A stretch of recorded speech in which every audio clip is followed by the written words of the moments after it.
Many years ago, when I first began the study of the Kabbalah, the mystical interpretation of Torah, I stumbled upon the learning center of a great Kabbalistic master. The place was crowded, so I figured there must be some kind of public event going on, and went in. The great Kabbalist was speaking, but suddenly he stopped. I heard him utter a sigh. Oi! I realized that he had noticed me come in and was staring in my direction. I got a very uncomfortable feeling, which only intensified when he pointed at me and motioned me to come forward. My heart was pounding. I had heard that these mystic masters have the ability to look right through you. I didn't know what to expect as I approached him, and I was scared. The rabbi held out an apple in his hand and dramatically raised it before me. This mystical master wanted to give me an apple? I reached to take the apple, but the whole crowd shouted, "No!" I became flustered and withdrew my hand. He offered the apple again, and again I tried to take it, but the crowd yelled, "No!" Then I saw that people were motioning to me to hold my hand beneath the apple. I did so. The great Kabbalist smiled and dropped the apple into my hand.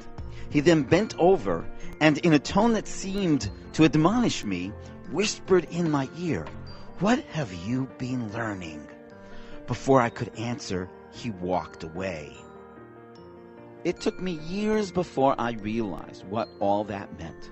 Kabbalah literally means receptivity.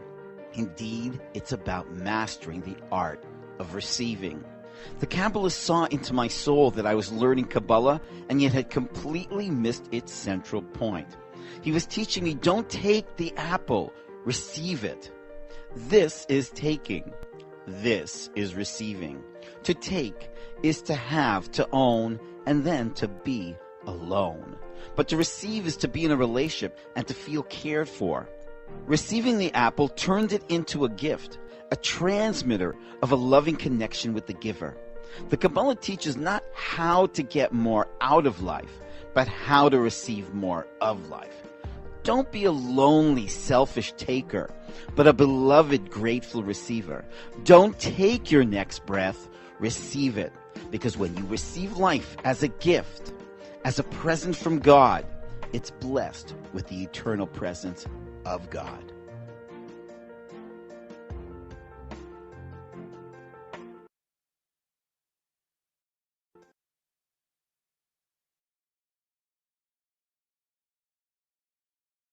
Okay, so the question is, with that said, Kabbalah means receiving, right? You probably knew that. Why? Why is Kabbalah called receiving? Or what is Kabbalah really about? Isn't that a funny name for Kabbalah? You would say mysticism or secrets of the Torah or, something else. Why would Kabbalah be called receiving? One of them, it did partners in Torah with her, and her father is probably like the most dark person I've ever met in my entire life. And he had a saying that you don't get to learn Kabbalah until you're 40, but when you're 40, you already know everything in the Kabbalah because you've learned it from different experiences of life. Interesting. Maybe I think it's knowledge we all have, but we don't know how to interpret it. Maybe with that route. Interesting. Okay. Yeah. That's an interesting take. I never heard that before.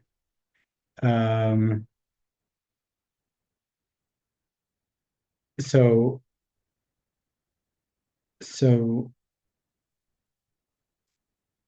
first of all, just when was Kabbalah given? When did Kabbalah start, right? So that's the question, and many people ask, especially today, because Kabbalah, ever since the Baal Shem Tov, which we'll get to, became that much more rampant. And the question is, who made this up? Where did it come from? Well, is this a new Torah that we just started in discovering? When was that given? Mount Sinai, Har Sinai, Hashem gave us the Torah. When did he give us Kabbalah? What was that about? Isn't it already in the Torah? It's just like you have to pay more attention to find it. Like in the little Mukudot and like in the phrases of the Correct. So this is where I want to get to, which is, I think, a very important point, which is, in truth, Kabbalah existed for all time. Kabbalah already existed in the time of other magician. We'll see that, right, in the time of Adam, as well as Avraham Avinu, Abraham had Kabbalah, and all the way through all the prophets. So, Moses, the prophets, etc. In truth, the real question is, what did happen when Hashem gave us the Torah? When God gave us the Torah on Shavuot, on the 6th day of Sivan, so we call that the day of the giving of the Torah. But in reality, what happened was Moses went up for 40 days, and he came down with the Ten Commandments, with the Luchot, right? And he broke them. And then he went up for another 40 days to beg for forgiveness. And he went up for another 40 days to get the second batch of 10 Commandments. And then he only came down the day after Yom Kippur.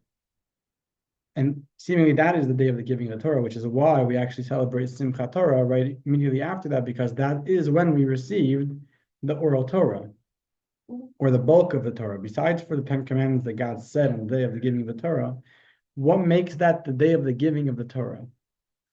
Is that like the day that Hashem finished explaining all of the secrets and details to Moses? So in truth, Moses went up for 40 days. It took 40 days for him to study that. And those 40 days only began after the giving of the Torah. You with me? Yeah. So you understand the question. The question is why we're coming up to Shavuot in 3 weeks or so, 2 weeks. Why is that called the giving of the Torah, when seemingly, in reality, the giving of the Torah happened over the next 40 days, over the next 120 days, and then to all of us only after Yom Kippur? I don't know the answer. You got the question. I An got interesting the question. Yeah. So the answer is that what actually happened on the day of the giving of the Torah, God revealed himself to us. That's what happened. We didn't receive the Torah as we know it, the Shulchan Aruch, or the code of Jewish law. What we did receive was a revelation of God. And that's the essence of the Torah. The essence of the Torah is God revealing himself to us.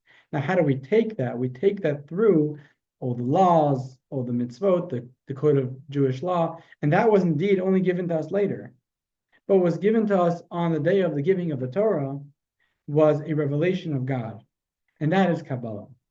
Kabbalah is the essence of the Torah, the revelation of God, the God that's within the Torah.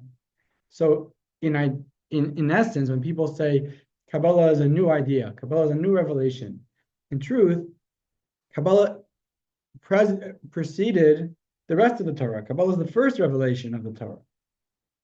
And another way of looking at Kabbalah or viewing Kabbalah is essentially any prophecy is Kabbalah.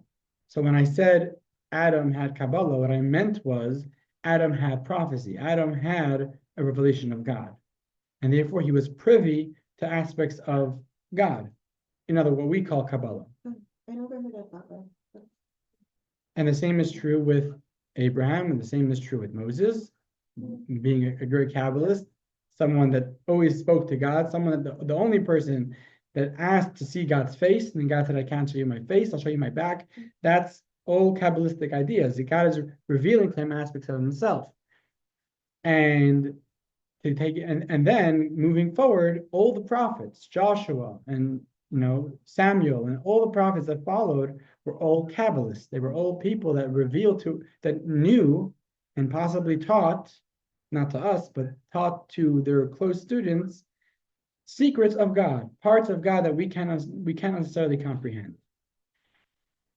And that's why, so with that said, generally speaking, there's two aspects of Kabbalah, which I have up here on the board. There's Kabbalah divides itself into Ma'aseh Bereshit and Ma'aseh Merkava. Ma'aseh Bereshit would be any conversation regarding God's creation of the universe, how he created the universe, what's the steps to creating the universe, what's his relationship with the universe. That's all Ma'aseh Bereshit. And then you have Ma'aseh Merkava, which is about the Sfirot, angels, I think the word in English is the celestial chariot or whatever, basically those images of what God looks like or the way we could perceive God. And again, this was given to us by various prophets, whether it was Yecheskel, whether it was Adam, right? And we'll see throughout the different books that we'll discover about Kabbalah that each one focuses on a different aspect, whether it's going to be Ma'aseh Bereshit, whether it's going to be Ma'aseh Merkava. Okay, so with that said, I'll make another point about what Kabbalah is, which will kind of be the flip side to what I said before. Earlier, we said that Kabbalah is prophecy. On the flip side of it, Kabbalah is just like any other part of the oral Torah, meaning essentially, we know that there's the Chamisha Chumshi Torah, there's the 5 books of Moses, and then there are the other 17 written works, right? So there's not 17, there's 24 books, so it's only 19. So 24 written books of the Torah, including the prophets and the writings. And then there is the rest of the oral Torah, which includes the Mishnah, the Talmud, the Code of Jewish Law, how to put on tefillin, how to light the Shabbos candles, how to, all the laws that exist in Torah tradition, including the Medrash, including the, all those different layers of Torah. And the same is true with Kabbalah. Kabbalah is another layer of Torah, which was given to Moses at Mount Sinai, or possibly later, depending on, there was added to Kabbalah. So the bulk of Kabbalah was given to Moses at Mount Sinai. And then there were prophets that came later on that received new ideas of Kabbalah. But essentially all of it is the oral Torah, which would explain very clearly why Kabbalah is called Kabbalah. Because Kabbalah means to receive. What's the oral Torah all about? Receiving. The whole oral Torah is about teaching, giving over, right? The entirety of the oral Torah is about the fact that it was taught to the next generation. So now my question is not why Kabbalah is called Kabbalah. My question is the flip side. Why is only Kabbalah called Kabbalah? Seemingly, Kabbalah doesn't say anything about what Kabbalah is about. Kabbalah means receiving, which is true about the entire oral Torah. Really good question. Right? Yeah. So I think, this is my feeling, that the reason why Kabbalah is called Kabbalah is because it's the only part of Torah which is only a Kabbalah. The entire Torah is a Kabbalah. The entire Torah is a received knowledge. However, unlike the rest of Torah, which we could understand, we could relate to, with Kabbalah, it's just about receiving the information. There's nothing to understand about it. There's nothing to dive deeper into. There's nothing to be able to connect to it. To say this idea in other words, so most things in our study, there's always the what and the why. So when someone tells you about, what happens when your ox or someone else's ox. So there's the what, and then there's the why.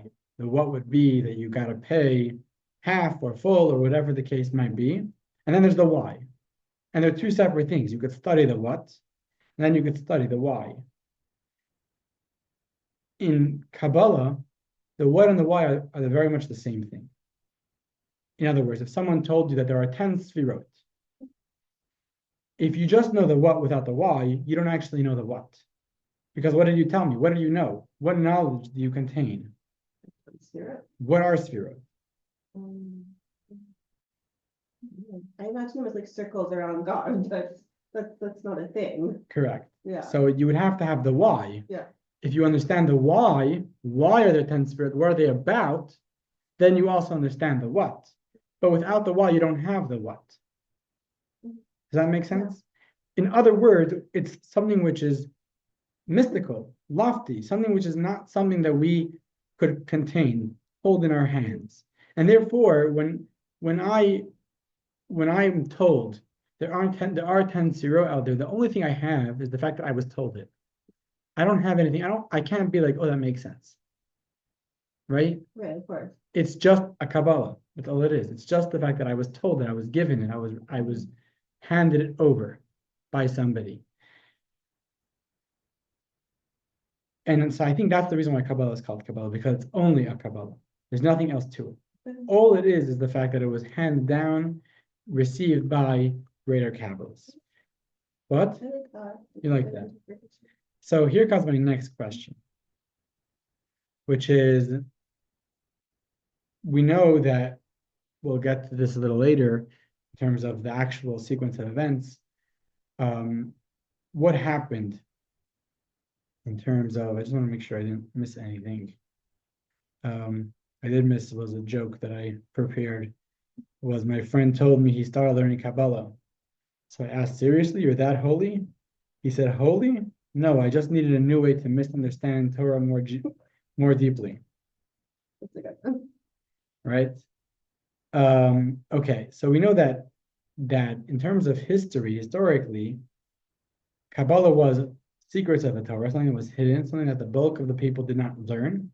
The Rambam writes, the Mishnah writes, that Ma'aseh Bereshit could be learned with two people, Ma'aseh Merkava should be only learned with one person, and was something that you had to be worthy of, very befitting for. You have to be 40 years old. And then with the Arizal said, mitzvah lefarsim eisei chachma, it's a mitzvah to squander this wisdom, to let people know about this wisdom.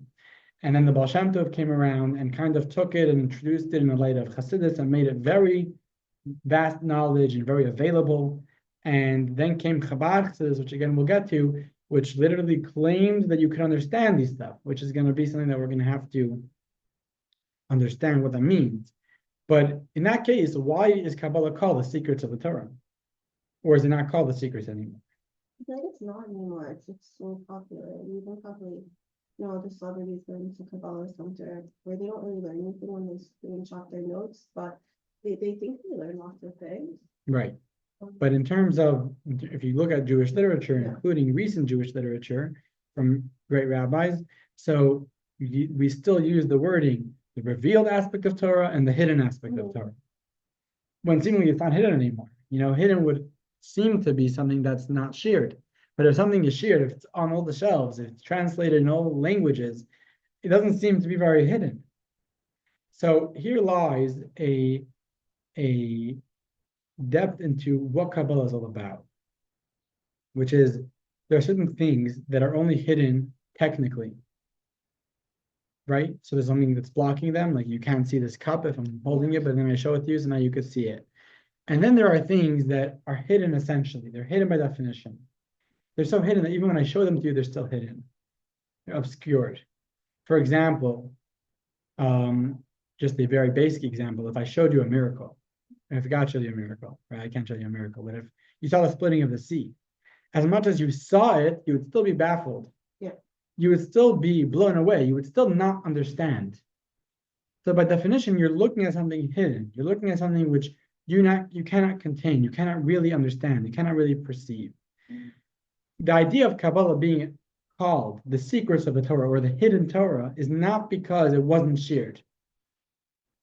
The reason why it's called a hidden of the Torah is because by definition, it cannot be shared. By definition, it's hidden. It cannot be shared. And the question is why? Why is Kabbalah something which is by definition esoteric, by definition something that is hidden? So I thought of giving an example. I would give I didn't write my notes on this, so I hope to be clear about what it is, but I think this brings out the idea. In terms of ourselves, so we've spoken about this many times in this class. We have emotions, we have intellect, right? So we have feelings, you love someone or you hate someone or you have various different feelings. And then you could have a intellectual approach to something. You understand something or you don't understand something. You take it apart more deeply or you have a general perspective on it. And then there is your willpower when you desire something. The concept of desire, unlike the previous two concepts, is not definable. So let's start with the fact that emotions exist in our heart. Ideas exist in our brain. Where does desire exist?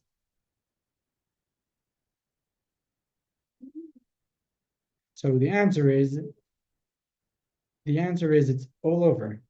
Because desire is not our heart, it's not our brain, it's our soul. The very definition of desire is I want, my soul wants. There's no definition to it. Ideas, intellect, has a certain guardrail. There's a definition to what intellect is. What is intellect? It's defined within the concept of objectivity.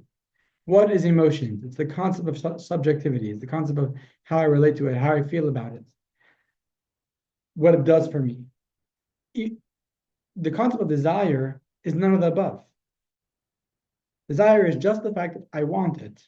To put it in other words, when you have an idea about a phone or a cup of coffee, those ideas are going to be very different. Because the cup of coffee is going to be very much about the cup of coffee, and the idea of the phone, the concept of the phone is going to be about the phone. If you have an emotion towards it, again, it's going to be different because it's about what the coffee gives me, what the phone gives me. If I have a desire for it, the desire is the same. Because desire by definition is not about the thing, it's about me. So the fact that I simply want it. So therefore, it could be very much understood that an idea you could share with someone. Even an emotion you could share with someone. Because being that there's guardrails to it, there's definition to it, I could explain to you why I love it or hate it. And then you could also come to love it or hate it. If I desire it, I cannot share that. There's nothing shareable about desire. I can't give my desire to you. I can't create a desire that you should have it as well. Does that make sense? In other words, what we're saying is desire is not just hidden because I didn't share it. Even if I shared it, it would still be hidden. Desire is by definition hidden. And that explains to us what Kabbalah is all about. Because in terms of Torah, there's two aspects of Torah. There is the external aspect of Torah, which is maybe you would call the handrails for Torah, the way I could take it, the way I define it, which could be the laws, the regulations, the restrictions, the meaning, the various different external aspects of Torah. And then there is the inner aspect of Torah, which is what it is. And what it is, I cannot take. I could receive, meaning I could be told, I could be given, I could be shown if I'm on that level. But I cannot take it. By definition, it remains hidden. By definition, it remains obscured. Okay, we'll get back to this soon. But does that clarify certain things about Kabbalah and why it's called the hidden secrets of the Torah? Okay, so in terms of the giving of it and what where it came from. So we mentioned this, that there was already in the times of Adam, in the times of Abraham, there was the concept of Kabbalah. The sign of revelation was essentially Kabbalah, right? The fact that it happened is a Kabbalah. And then you have the temple period with the prophets all throughout. And then you also have, which we'll see soon, after the temple period. The temple period there was a lot of Kabbalah, including the fact that everyone was privy to seeing God to a certain extent. Coming to the temple, you saw a revelation of God. So everyone was privy to a certain aspect of Kabbalah. Certainly the concept of prophecy in general was much more rampant. So you would say that there was not only the giving of Kabbalah, but people were actually receiving new Kabbalahs because there was prophecy. After the temple time, prophecy pretty much ceased to exist, much less. However, you still had many Kabbalists. You still had many people that received from their teachers, maybe people that were even privy to new ideas. The most famous of them being what we just had in Lag BaOmer, Rab Shimon Bar Yochai, Rashbi, who introduced the Zohar, as we will see. So going on to some of the books, some of the Kabbalah books. So do you know any of the very first books that exist? Are you familiar? I didn't even know that, I'm not even familiar with that. Do you know who wrote it? What? Sure. But no, even I was like the artist on it. No, but the first books are not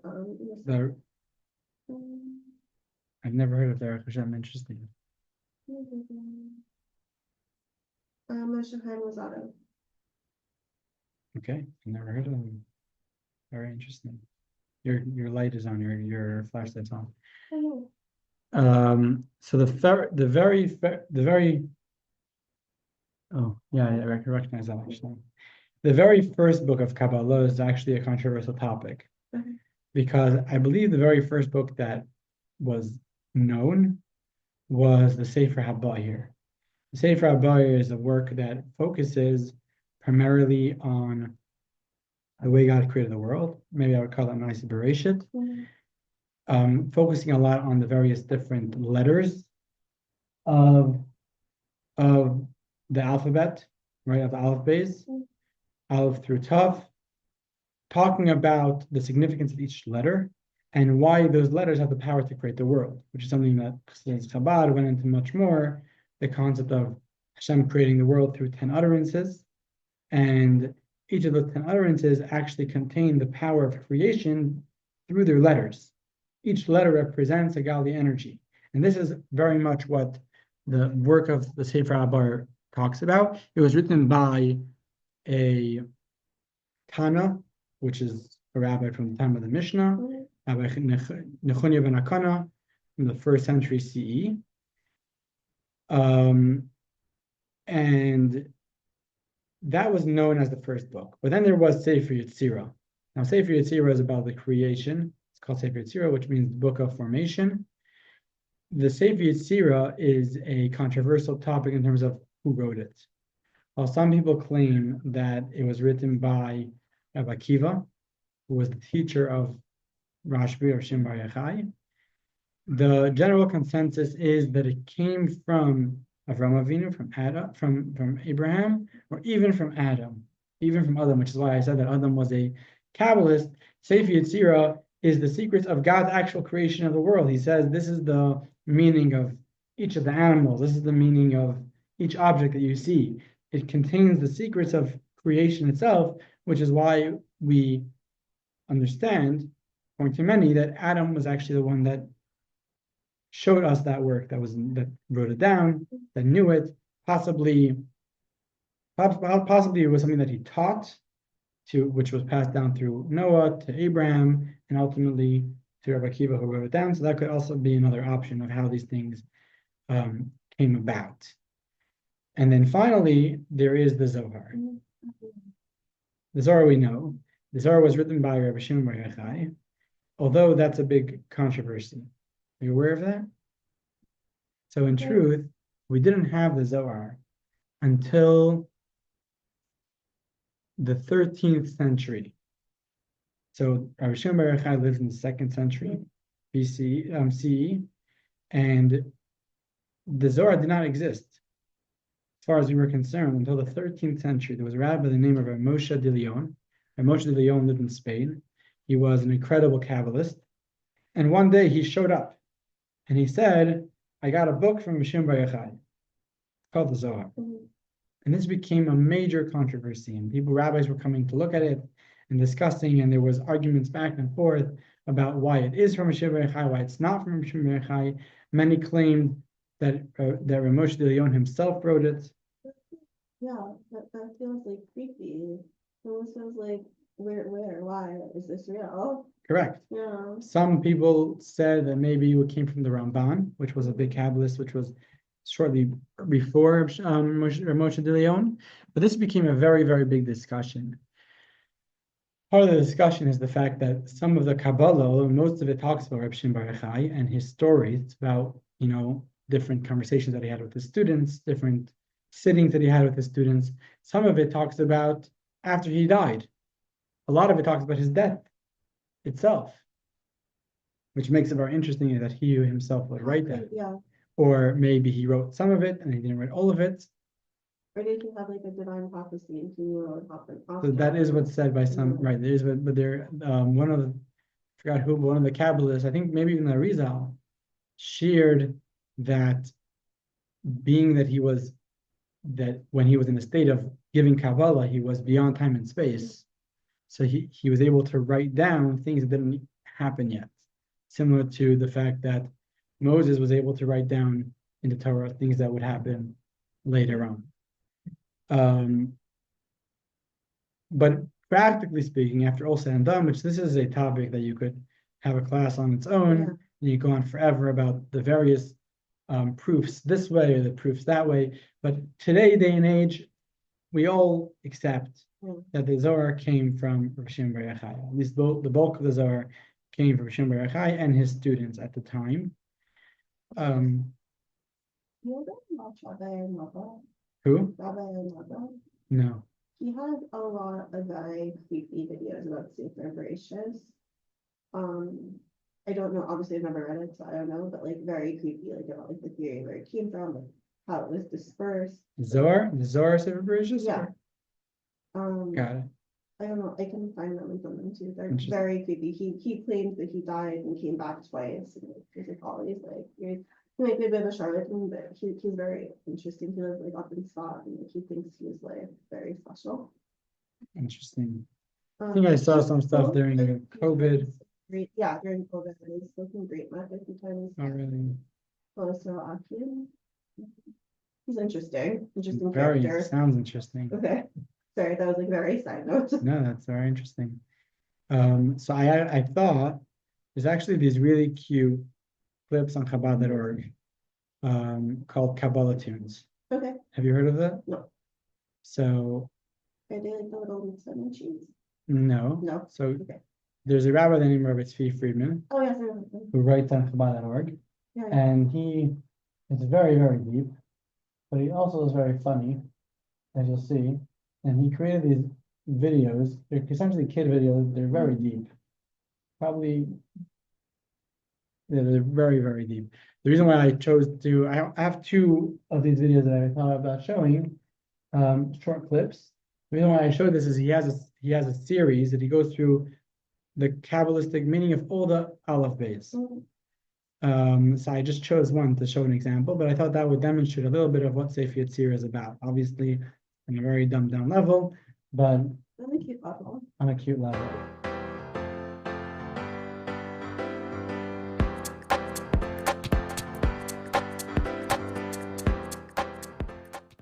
What do you have to think to get the next letter, Zadie?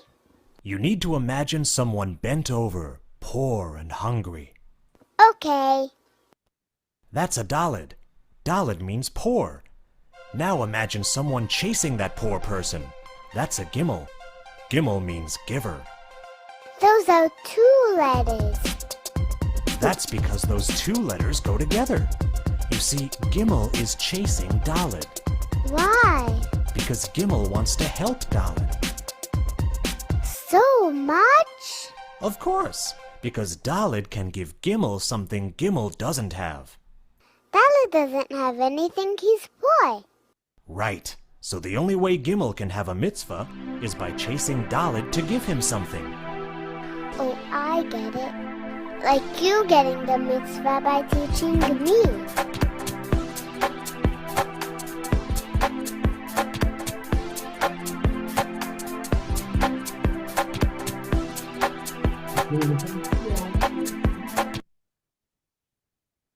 Yeah, that's just an example of something like that. Okay, back to here. So with that said, that takes us to some of the masters of Kabbalah over the years, including the ones that we've just encountered in their books. So we have,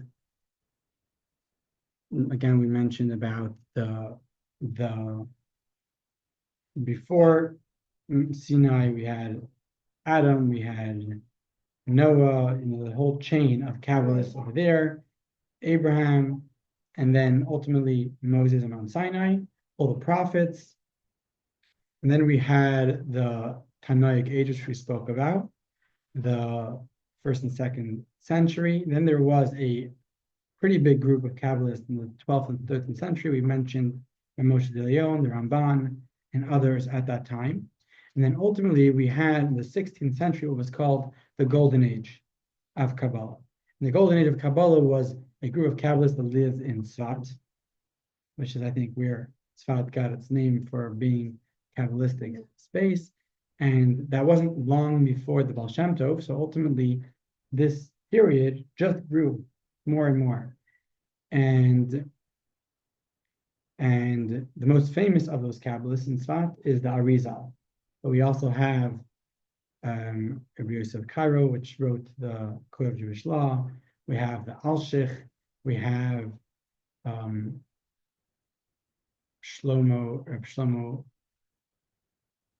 I'm forgetting his last name. Shlomo, I think it was Shlomo Loria, but maybe I'm making a mistake. Shlomo Halevi, as he's known, because he wrote the Lecha Dodi. Lecha Dodi was actually, if you look at the different paragraphs, it actually spells out his name. The first word of every paragraph spells out his name, Shlomo Halevi. He wrote that book, as well as many, many others. The Ramak. But the Arizal was the most known, although the Arizal only taught Kabbalah for 2 years. The Arizal passed away, I think, at the age of 32, very, very young. The Arizal didn't write any Kabbalah, he only taught, but many of his students wrote. And Reb Chaim Vital, which was his closest student, originally a student of the Ramak before him, and then when the Ramak passed away, he moved over to the Arizal. He wrote the bulk of the Arizal's work, and that's what's most accepted today in terms of the Arizal's work. The Arizal was an incredible figure, very, very special, and generally he was regarded not just as another Kabbalist. He was regarded on the level of Rav Shimon Bar Yochai. He was regarded on the level of a Tanaic Kabbalist. He was regarded as someone that could be receiving new insights, on any given day. Someone which was holy, performed miracles. And he was the one that said, I mentioned earlier, mitzvah lefarsim u'til chachma. It's a mitzvah to spread out the teachings of Kabbalah. And he started teaching it on a new level. He started teaching it much more vast. Obviously, still to a high-level students, but not like previously where it was secret and hidden. Again, even the fact that we see Rabbi Shimon Bar Yochai as a Kabbalist is only because of the Zohar. The Zohar was only introduced in 12th century, 13th century. So the concept of Kabbalah being a public thing only came about later. And the Arizal took that on a new level. And really the question is why? Why is it that as the generations passed, Kabbalah became more and more public? And, going back to the original question that we had, the original discussion about Kabbalah being the secrets of the Torah, hidden Torah, why did that change? Why did Kabbalah become something which is open and public and available? Is it maybe because the generations that came at that time needed it to stay connected? So that's definitely a good point, right? Which was going to be another point to my question, which is not only why is it becoming available, but seemingly, if anything, we've become more and more distant from concepts of Kabbalah. We've become lower and lower in terms of generations. So what you're suggesting is that Kabbalah was needed at that point, which is definitely a very, very good point, very true point. It's definitely one of the points why Kabbalah was expressed. That was more the reason why the Baal Shem Tov taught Kabbalah. And he indeed taught Kabbalah on a new level. He taught Kabbalah on a level where every simpleton could have a connection to this connection to God, which we'll talk about in a moment, how and why. But that was more the reason there. It says about the Baal Shem Tov that the Baal Shem Tov came after the era of Shabtai Tzvi, who was a false messiah. And I wrote a dissertation on Shabbatai Tzvi. Again? I wrote a dissertation on Shabbatai. Oh, really? Yeah. That's so cool. Is it? I don't know. He's a fascinating figure. Yeah, he was really fascinating. I was really I read a lot about him. I was really into it. I went to Sarah Lawrence earlier to do a dissertation every year instead of just at the end. So I think it was my junior year that I did it. Wow. Yeah, I have to see that. I have to find it. Okay. So after Shabtai Tzvi, there was a big down for the Jewish people. Yeah. And there were the Crusades at that time. And then the Baal Shem Tov came around, and it says that the Baal Shem Tov's name was Yisrael, which is the Jew, Israel. Yeah. And it says when someone's in a faint, you call them by their name to wake them up. God sent the Baal Shem Tov to the Jewish people to wake them up from their faint, because we were in a state of faint. And that's why he came to teach us Chassidus or Kabbalah, because this re-energizes, it gave us new life. There's another aspect to Kabbalah and its revelation over the generations, which is as we get closer to Mashiach, the time of Messiah, we Kabbalah is more and more introduced to the world. And the reason for that is because essentially Mashiach, like the giving of the Torah, the revelation in Mount Sinai, is a revelation of Kabbalah. It's a Kabbalistic revelation. It's seeing God. So as we get closer to that period of time, that knowledge or that revelation becomes more and more. Or the example given by our Hasidic masters is that when you are having a guest, so you clean up the house, but you also bring in nice furniture, right? And that would be two aspects. You first clean up the dirt, or if you're having a king over, you would clean up the dirt, and then you would bring in nice furniture that's befitting for that guest. And which one comes? Opposite now, though. Exactly. But if you're having Yeah. the president was coming to your house, you wouldn't bring in folding chairs. You would rent nice furniture. You would take out your old furniture and bring in nice furniture. So the question is, what happens first? Do you first clean up the dirt? So you first clean up the dirt and then you bring in the nice furniture. And that's the case with God coming into this world. Mashiach, the Messiah, is about creating a home for God. And when we do that, there's two aspects to it. There's cleaning up the dirt, and then there's bringing in his revelation, bringing in his furniture. And with that said, that is the two steps of learning the revealed parts of Torah, which would be the Talmud, the Mishnah, which is elevating this world, cleaning up the dirt, purifying the world as we know it, including all the mitzvot. And then there's Kabbalah, which is bringing in that furniture, bringing in God's presence. And that's why over the generations, we have that more and more, starting from the Zohar, which again was only introduced in the 13th century. That would make sense because only at a later point, only as we get closer to Mashiach, could we have such a revelation. And then the Arizal, and then ultimately the Baal Shem Tov, etc. Okay, which brings me to the Baal Shem Tov, which is the next question of discussion, which is, now that we defined why Kabbalah is a secret, that it's not just a secret because it wasn't taught, it's a secret because it cannot be taught. So what does it mean, or how does it make sense that the Baal Shem Tov introduced or taught Kabbalah, when seemingly it's by definition hidden? Again, if someone is on the level that they could be in tune with God's will, like we spoke about the example of our desires versus our emotions and our intellect. So our intellect and emotions could be sheared, but our desires cannot be sheared. So you clearly have to be on a very, very special level to be in tune with that desire, with God's desire. If you're not on that level, you simply cannot get it.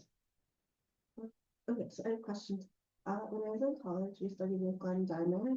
What's that? We studied with Glenn Diner. Okay. No, I don't know. And he told us like this very interesting theory that I never encountered again about how like the early Hasidim would purposely sin so that they could repent, like do tshuva and repent and be closer to God, which I've never heard again anywhere.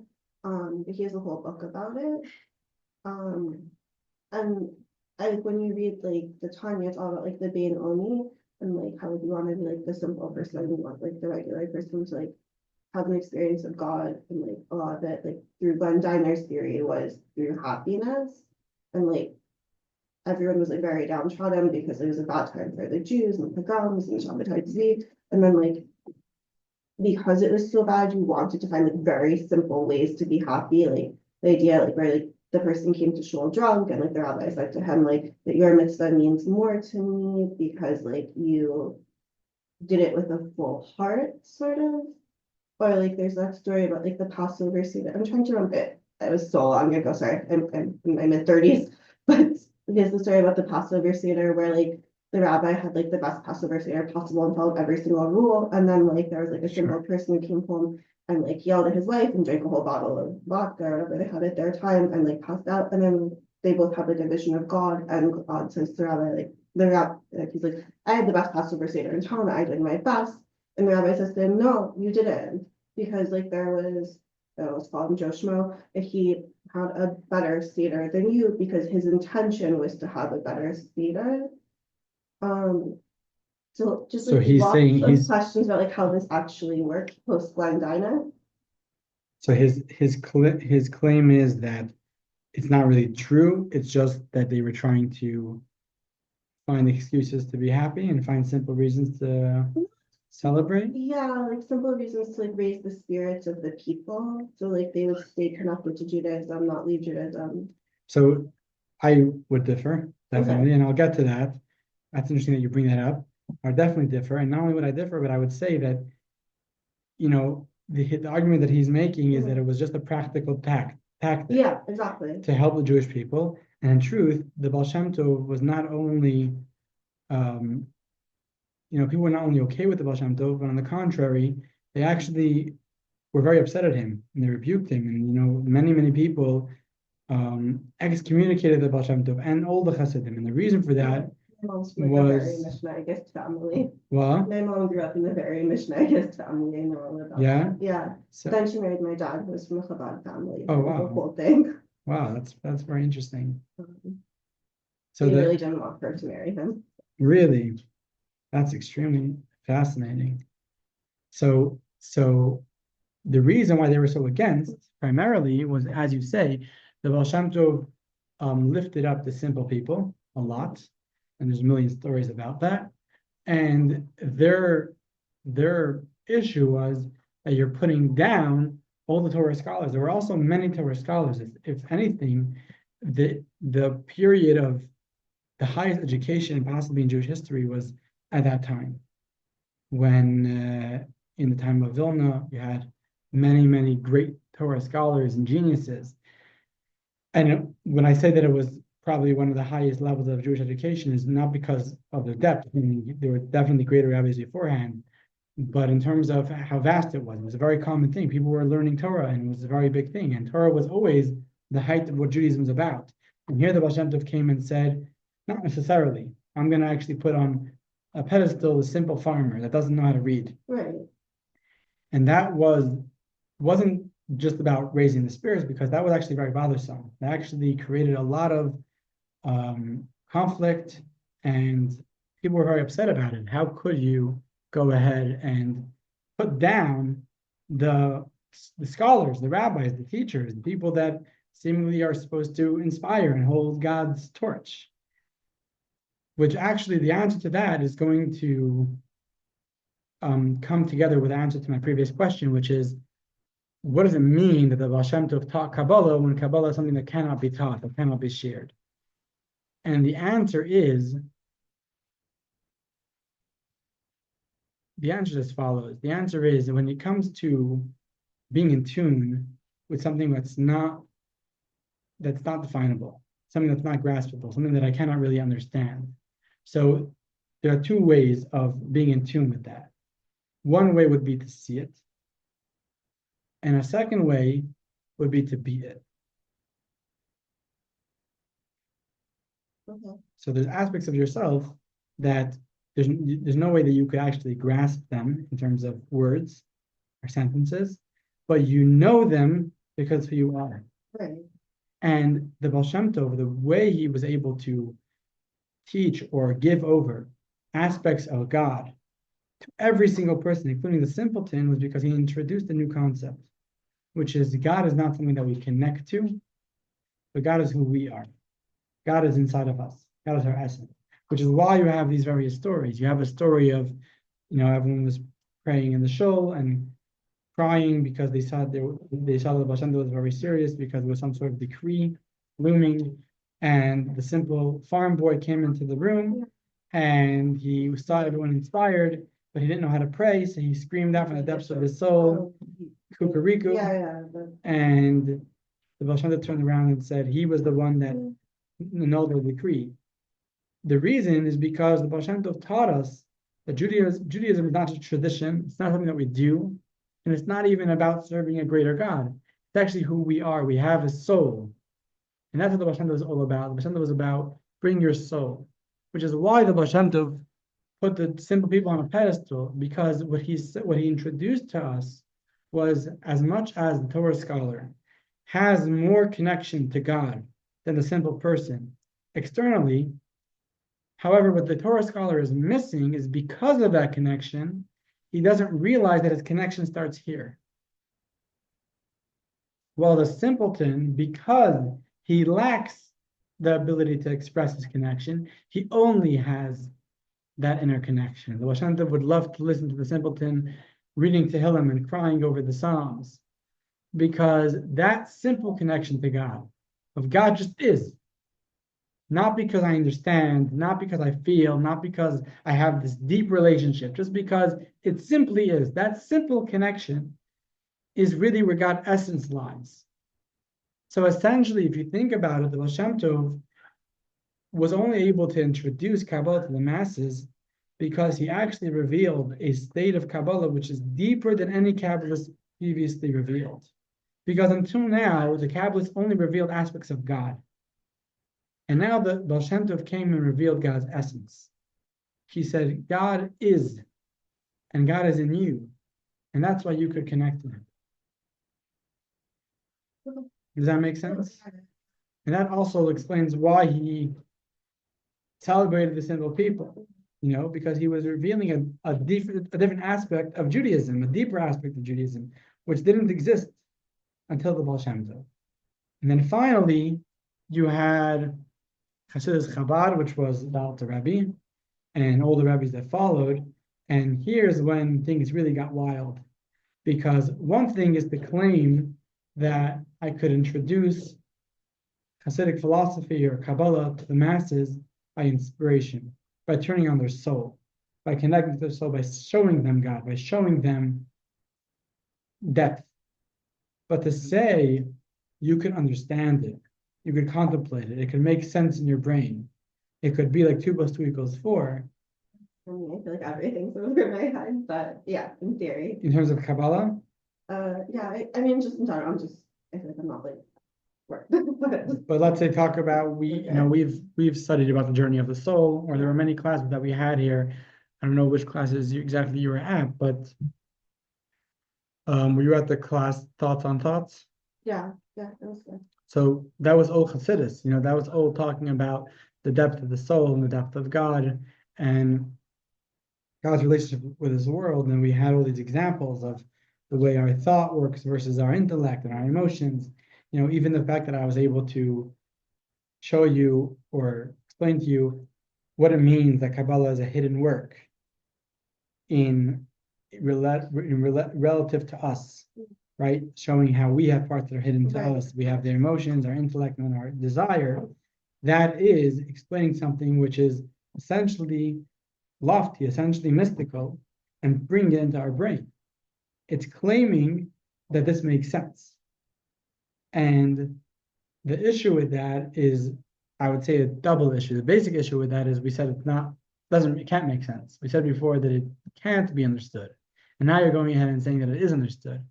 But a deeper issue, which is the real issue, is the reason why it can't be understood, although I did explain it, is because I only gave a physical example for it. But it's like a spiritual. But it's a spiritual thing. Yeah. So to go ahead and say, I understand God because I understand myself, how ludicrous is that? How crazy is that? That goes back to what my friend's father said. Which is that over the years it's revealed to you from within yourself. But how, the question is, that's exactly the question. How does that make any sense? Because how could someone claim that when you are not God? And Kabbalah is about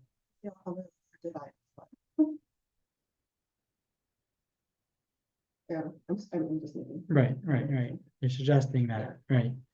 But ultimately, and this is again a little bit beyond the scope of this conversation, but ultimately it's because the Alter Rebbe revealed a new aspect of God. It's not just that he revealed it to new people, but he revealed a depth within God's truth. And that depth in God's truth that he revealed is that God is not just the ultimate truth, but ultimate truth means that it's the truth of everything. And if it's the truth of everything, it could be seen everywhere. And only the Alter Rebbe, just what I'm giving perspective to, I don't know if I'm being so clear, but I'm giving perspective to is the fact that as much as it's something that makes sense, it's not something that anyone can introduce.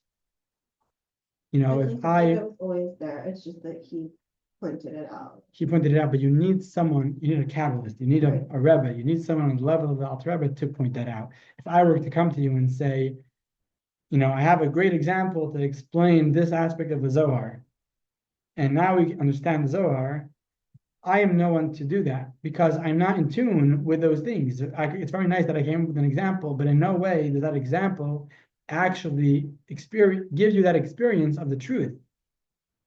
For all practical purposes, unless we were told otherwise, the study of Kabbalah by people with shallow minds like ourselves is worth nothing, because we're taking words that mean something very different and we're translating the way it means to us. So it's simply a different reading. What Reb Shimon Bar Yochai meant by those words is different than the way we're taking it. I would hope that what the real meaning of Gimel and Dalet and Sefer Yetzirah is not what we saw on the screen. No. But the craziness of Hasidus Chabad is that the Alter Rebbe came and said that I am giving the power that somehow by you understanding what we saw on the screen, the simple thing that we saw on the screen, which you could understand, you are accessing the truth of Kabbalah. And that is the power of Hasidus Chabad. So as much as it doesn't make sense, and it's not meant to be, and it's a crazy thing to suggest, nevertheless, that is what the Alter Rebbe came to reveal, saying everyone could have not only a general connection, which the Baal Shem Tov introduced, but actually an internal connection by actually learning about it, studying it, delving into it, and internalizing it on some level.